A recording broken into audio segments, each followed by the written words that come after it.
अस्सलाम वालेकुम। तव्हां ॾिसी रहिया आहियो TN न्यूज़। ख़बर शामिल करियूं था दाबिची खां।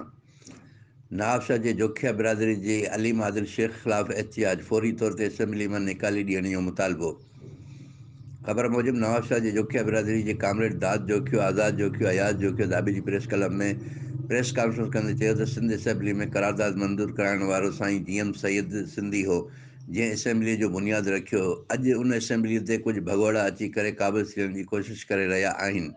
गुज़िरियल ॾींहुं पहिरियां अलीम आदिल शेख मलीर लॻ ॻोठु ग़ुलाम सिंध जोखियो ते चढ़ाई करे जोखिया बिरादरी जे सरदार जाम अब्दुल करीम जोखियो ख़िलाफ़ गुता लफ़्ज़ इस्तेमालु कया, जेके क़ाबिल मज़म्मत जोॻो अमल आहे, जंहिंजी जेतिरी मज़म्मत कजे घटि आहे। हिन वधीक चयो त मलीर जा माण्हू ख़तमु थी चुका हुआ, जो PTI मीरपुर ख़ासि खां इम्पोर्टेड थियल माण्हू घुराए उन तक तां इलेक्शन में बीहारियो, जंहिंखे तारीख़ी शिकस्त मिली। जेकॾहिं अलीम आदिल शेख जाम अब्दुल करीम जोखियो खां माफ़ी न वरिती त सॼी सिंध में एहतिजाजी मुज़ाहिरा कया वेंदा। खां हटी करे हुन अटैक असांजे सरदार ते ऐं असांजे कबीले ते कई आहे। जोखिया कबीलो हिकिड़ो तारीख़ी कबीलो आहे, कराचीअ जे मालिकी जोखिया कबीले वटि हुई।